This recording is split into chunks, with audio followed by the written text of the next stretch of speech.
اسی خیال سے اگلے بزرگوں نے بہت سی مورتیں لا کے کعبے میں رکھ دیں، اور ان کی پرستش اس خیال سے ہونے لگی کہ وہ خدا کی درگاہ میں ہماری شفاعت اور سفارش کریں گے، اور ان کے ذریعے سے ہماری دعا جلد قبول ہو جایا کرے گی۔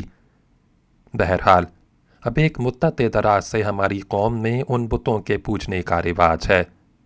عبادت کرتے وقت ہم جا کے سامنے کھڑے ہوتے اور تالیاں اور سیٹیاں بجا کے انہیں جگاتے ہیں، ان کی یادگار میں چوٹیاں رکھتے اور ان کے لیے سر منڈواتے ہیں، ان کے نام پر اونٹوں کو سانڈ بنا کے چھوڑتے اور اچھی اچھی اونٹنیوں کو ان پر چڑھا کے آزاد کر دیتے ہیں۔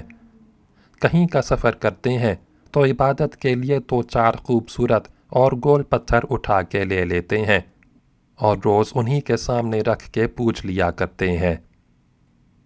بحیرہ: کیا تمہارے نزدیک حضرت ابراہیم علیہ السلام اور ان کے بیٹے اسماعیل علیہ السلام کا یہی دین تھا؟ کعب: یہ تو ہم نہیں جانتے، مگر اپنا مذہب اور طریقہ فی الحال اسی کو خیال کرتے ہیں۔ بحیرہ: اچھا، تمہارے یہاں حرام و حلال کی کیا کیا چیزیں ہیں، اور تمہارے عادات و خصائل کیا ہیں؟ کعب: اپنے افعال میں ہم بالکل آزاد ہیں، جو مل جائے کھاتے ہیں، شراب پیتے ہیں، جوا کھیلتے ہیں، اور اگر کوئی ہمارے حقوق میں خلل انداز ہو تو فوراً لڑائی پر آمادہ ہو جاتے ہیں۔ لوٹنا اور بہادرانہ انداز سے رہزنی کرنا ہمارے شریفوں کا پیشہ ہے۔ بحیرہ: یہ حال ہے تو پھر تمہارے یہاں کوئی سفر کیسے کرتا ہوگا؟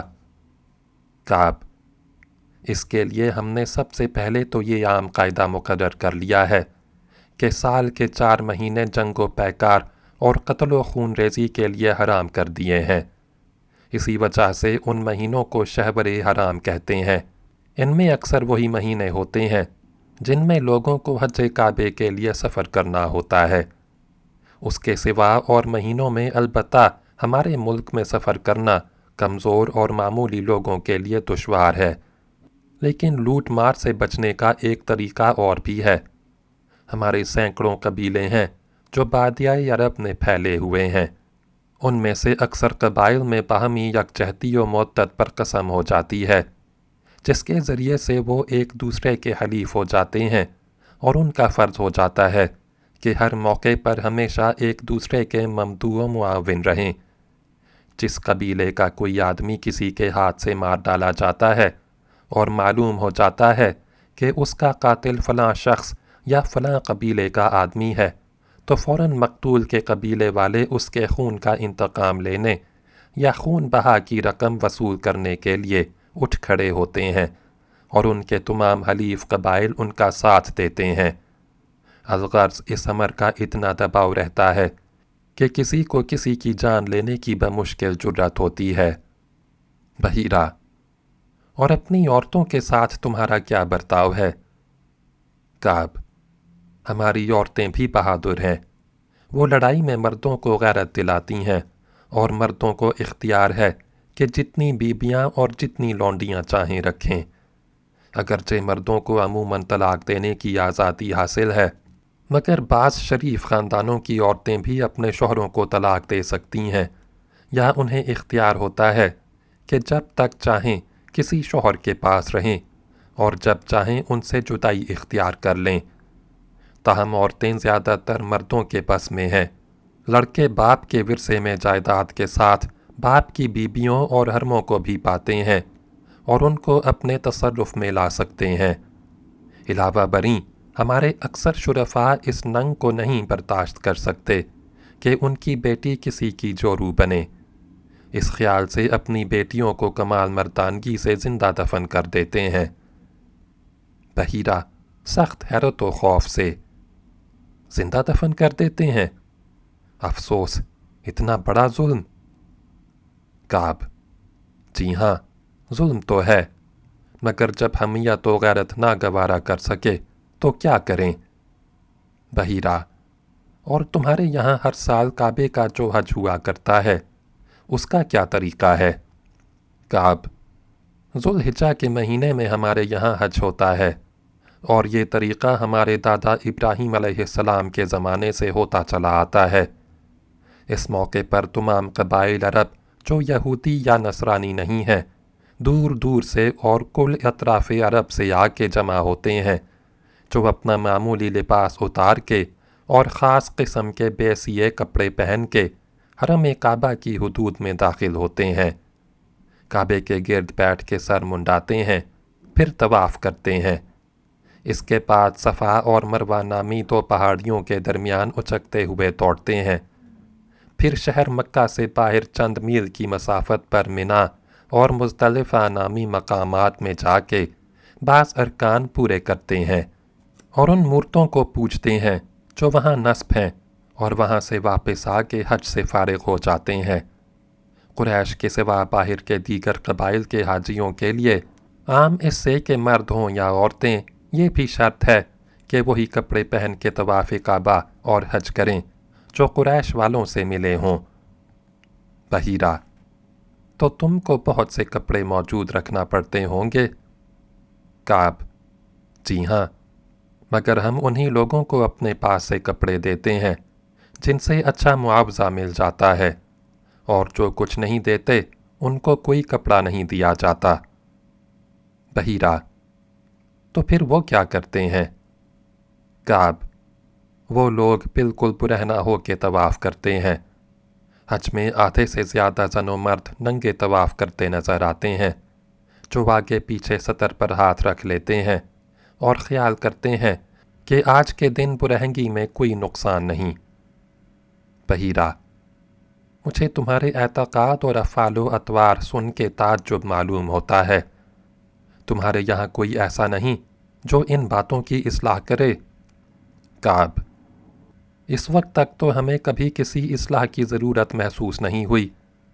یہ ضرور ہے کہ بعض قبائل اپنا ابراہیمی دین چھوڑ کے نصرانی یا مجوسی ہو گئے، بہت سے یہود کے دین کے گرویدہ ہو گئے ہیں، بعض سائبی ہو جاتے ہیں جن کا مذہب ہم کو اور دینوں سے زیادہ مہذب و شائستہ، بااصول اور عقل کے موافق معلوم ہوتا ہے، لیکن ہم سے کبھی کسی نے اختلاف نہیں پیدا کیا، مگر فی الحال ایک عجیب و غریب شخص خاص قریش کے ایک شریف ترین خاندان سے پیدا ہوا ہے جس نے عجب آفت مچا دی ہے، ہماری قومی بندشیں توڑ دی ہیں، ہمارے باپ دادا کے خصائص و اخلاق کو مٹائے دیتا ہے، اور سارے قریش کو اس نے نہایت ہی پریشان کر رکھا ہے۔